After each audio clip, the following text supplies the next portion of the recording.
D is a point on side BC of triangle ABC such that ADC is equals to BAC. Show that CA square is equals to CB into CD. एक ही triangle बना लो सबसे पहले. ABC एक triangle है. D जो है वो कहां पर है? BC पर है. अब आपको AD को मिलाना है. क्यों मिलाना? लिखा है गिवन में. क्या लिखा है गिवन में? Angle ABC is equals to angle BAC. ABC मिला दिया. प्रूव क्या करना है? प्रूव करना है CA का square is equals to CB into CD. मान लीजिए समझ में नहीं आ रहा ना आपको, देखो भाई सिंपल से ट्रिक बता रहा हूँ मैं आपको. थोड़ा सा मैं इसको यहाँ पर साइड में समझने के लिए लिख रहा हूँ. CA के स्क्वायर को हम ऐसा लिख सकते हैं CA इंटू CA. ठीक, कोई दिक्कत नहीं. और इज इक्वल टू कितना हो जाएगा? CB into CD. अब बस आपको ये चारों साइड देखनी है कौन से ट्राइंगल में आ रही है. ठीक है, AC, ये AC. ठीक है, और अब दोबारा AC है तो AC दो बार AC आया है यहाँ पर. दो बार AC आपको ऐसे ट्राइंगल लेना है जिसमें दो बार AC आ रहा हो. जैसे कि ABC में AC साइड आ रही है और ADC में AC साइड आ रही है. ABC और ABD इन दोनों में AC साइड नहीं आ रही है. इनका नाम किस तरीके से देना है वो आपको सोचना है यहाँ पर. तो इन ट्राइंगल मैंने बताया, पहला ट्राइंगल कोई भी अपने हिसाब से नाम दे दो, है ना. पहला ट्राइंगल हमने नाम दे दिया, मान लीजिए ये ABC दे दिया, ABC. एंड अब दूसरा ट्राइंगल कैसा दोगे वो चीज आपको या तो पहले सोच के रख लेनी है. ठीक है, हाँ सोच के रख लो पहले, तभी यहाँ पर जल्दी लिख पाओगे. कैसे? अब देखो, जैसे हमने ABC लिया, ABC. अब ABC में C एंगल आ रहा है और ADC में C एंगल है. C आपस में इक्वल है. C हमने यहां लिखा है तो दूसरे वाले का C हम यहां लिख देंगे. अब अगला ADC, ABC, ये ABC में ये वाला एंगल है BAC. मतलब A एंगल किसके इक्वल है? A एंगल इक्वल है, ये बीच वाला किसके इक्वल है? D के इक्वल है. A एंगल है D के इक्वल. तो A कहां लिखा है? यहां पर लिखा है, तो D हम लिख देंगे आखिरी में यहां पर. तो क्या बचा फिर? अगर लास्ट पॉइंट A, तो ये इस तरीके से लिख दोगे. अगर हमने ABC लिखा है तो उसके रिस्पेक्ट में कौन सा ट्राइंगल होगा? DAC. आए समझ में? अब बस कर दो solve. Angle C is equal to angle C, दोनों में क्या है? कॉमन है. और दूसरा गिवन आपको दिया है angle BAC is equal to angle ADC. क्या ये गिवन है? हो गया by angle similarity. Triangle ABC is similar to triangle DAC. Side से कैसी होगी? प्रोपोर्शन होगी. अब साइड प्रोपोर्शन लिखोगे तो इसी ट्राइंगल जो हमने दिया ना इसी के रिस्पेक्ट में लिखो. जैसे AB के अपॉन में क्या हो जाएगा? AB के अपॉन में हो जाएगा AD या DA is equals to BC के अपॉन में क्या हो जाएगा? AC is equals to AC के अपॉन में क्या हो जाएगा? DC. AC के अपॉन में हो जाएगा DC. अब किसको मल्टीप्लाई करने पे AC दो बार आ रहा है? कौन सी दो साइड को? इन दोनों को देख लो. क्रॉस मल्टीप्लाई करने पर आ रहा है तो बस इन दोनों को ले लो. और BC upon AC is equals to AC upon DC. सीधा रीजन लिख रहा भाई, CPST. क्रॉस मल्टीप्लाई कर दो तो क्या हो जाएगा? AC into AC is equals to BC into DC.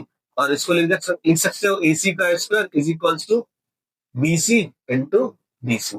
आए समझ में? अब मेन चीज, जो क्वेश्चन को पहचानोगे कैसे, कौन सा क्वेश्चन 14 है और कौन सा 12. मैं 12 समझा रहा हूँ. पहले कर लेते हैं, फिर जब 14 करेंगे ना तब मैं डिफरेंस बताऊंगा. अभी समझ में नहीं आएगा कुछ आपको. ठीक है, 12th क्वेश्चन पढ़ लो है अच्छे से.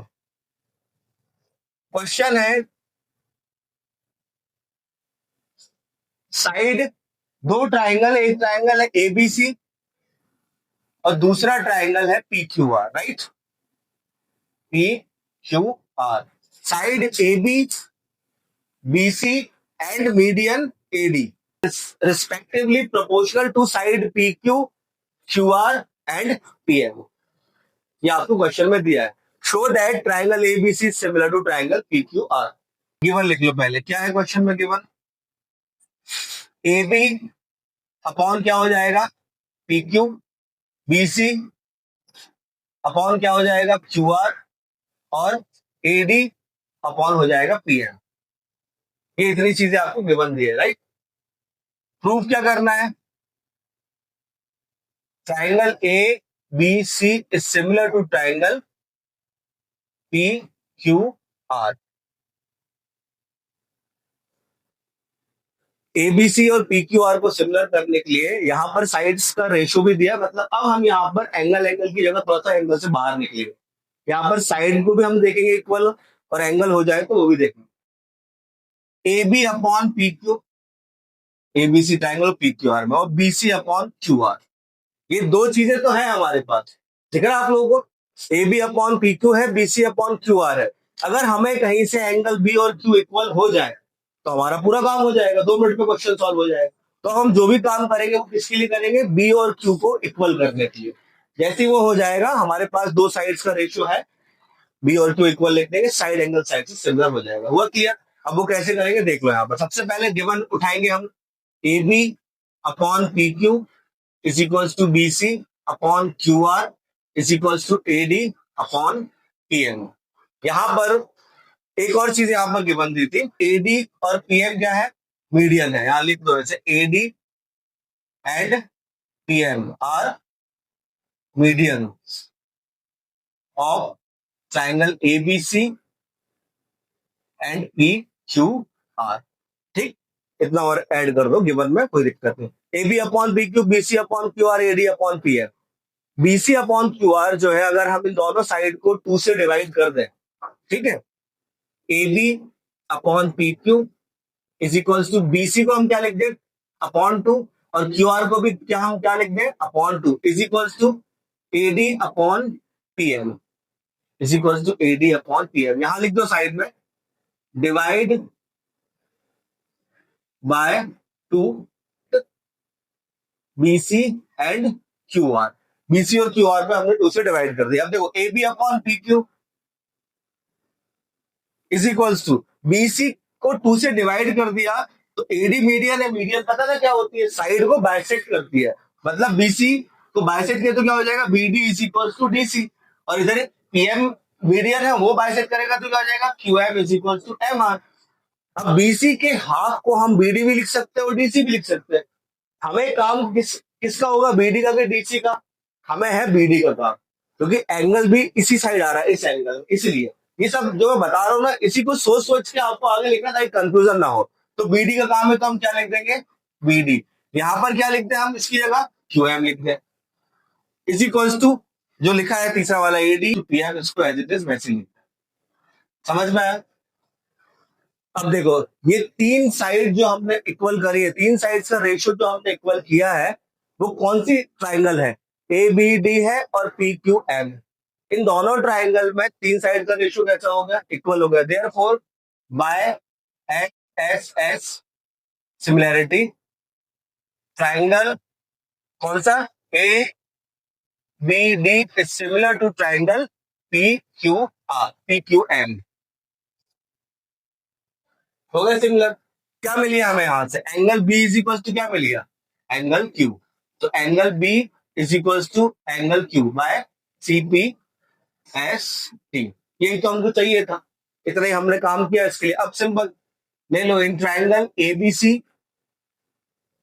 And in triangle P Q R, ABC और पी क्यू आर लिया तो A B upon P Q, A B upon P Q is equals to BC upon Q R. ये आपको क्या दिया है, बीसी अपॉन क्यू आर, ये आपको गिवन दिया है। और angle angle B is equals to angle Q, ये हमने अभी प्रूव कर दिया ऊपर, तो लिख दो प्रूव्ड अबव।